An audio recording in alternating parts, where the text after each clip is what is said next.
Hello everyone, in this video I'm going to show you how to work with your SHARP calculator. So I have this SHARP EL-520 model, and if you want to reset your calculator to the default settings, so you go to second F. So first you turn on your calculator, so you go to second F and then you press this alpha button, so it will show you memory 0 and reset 1. So if you want to reset, so you choose 1 and then you choose 0 and it will reset to the default settings. Or if you want to clear your memory, so you can again go second function alpha and you press 0 and then again 0 to clear the memory of your calculator. Alright, so now I'm going to show you how to put your calculator in the normal mode. So for putting the calculator in the normal mode, so you press mode and then it shows you the option normal for 0. For normal you press 0, for start you press 1, and then if you keep pressing this arrow button you will see that it has 4 modes. Equation mode is when you press 2, and then complex number when you press 3. So since we are interested in the normal mode, so we just press 0 and then our calculator goes in the normal mode. So if you do any calculations, so it will show you our answer in, as it will do the normal calculations. Okay, so that was about the mode. So next, if you wanna do multi-step operations in your calculator, so you can, so let's try an equation. So 5 plus 3 times 6. So my calculator shows me the answer 23, and if I wanna, maybe if I typed any number and I wanna change it, so I can always go back to my typed equation. So this backward arrow takes me at each digit or each operator of my equation. So if I want to change this 3 to 4, so I can just simply press delete button and change my 3 and then press 4 in place of that, and then come back and press enter again, then it will give me the modified answer. So you can always go back to your equation using these arrow buttons. And if you have entered more than one equation, so you can always go back to the previous equation by pressing this upward arrow button. So this was my previous one, 5 plus 3 times 6. So if I press downward one, it shows me the next equation. So if you have more than one previous one, so you can just press again and again to see all the preceding equations that you have done in the calculator. So next I will show you how to work with the fractions. So if you have 2.5, that's in the decimal form, so you do 2.5 and then enter.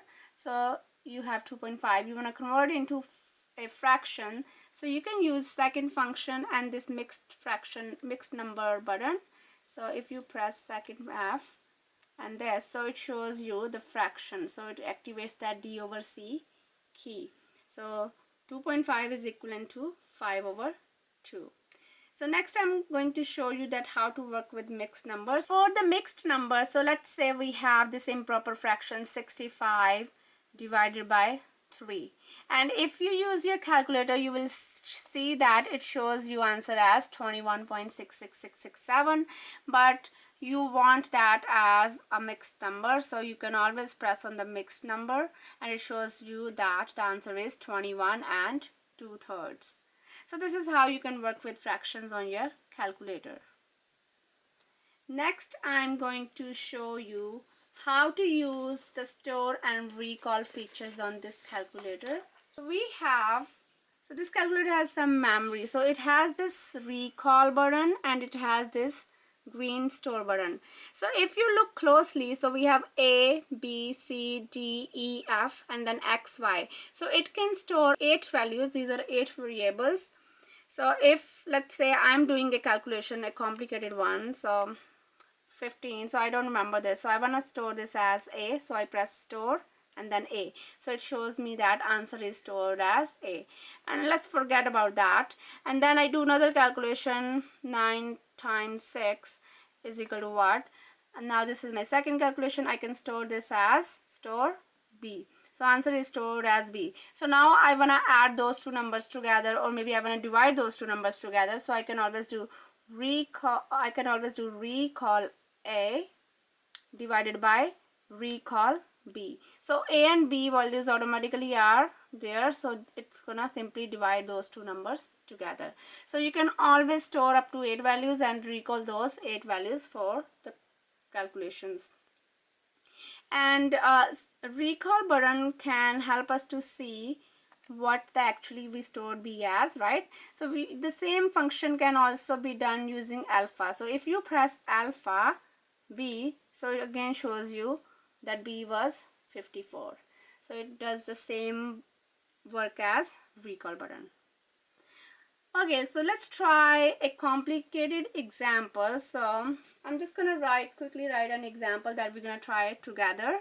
So let's say we want to calculate A equals to 18,000 times 0.00125 1 plus 0.00125, the whole thing raised to power 36 divided by 1 plus 0.00125 raised to power 36 minus 1.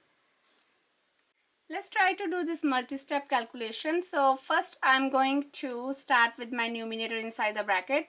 So I'm going to start with this guy. So 1.00125. So I can just add them together. So this is 1 plus 0.00125.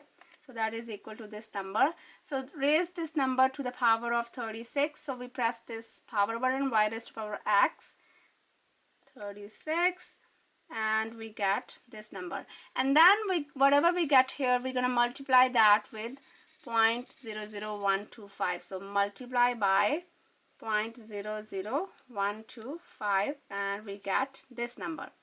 And what I can do is I can store this as A. So I press store A. Okay, so this is stored as A. So I can get out of here. Now I can try to do the denominator same way. So first we need to add and then raise this to the power 36. So I add 1 plus 0.00125.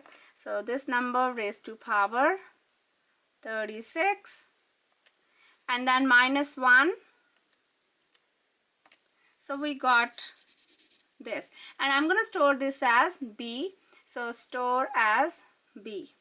So now what I'm going to do is I want to do 18,000 times A over B. So I can do recall A, and A times 18,000 and divide by B. So then I divide recall B, and it gives me the answer of 511.646. So in order to not lose the accuracy for the intermediate steps, whatever values you get, you can always use recall and store features of the calculator. So I hope that makes sense, and I'll see you in the next video.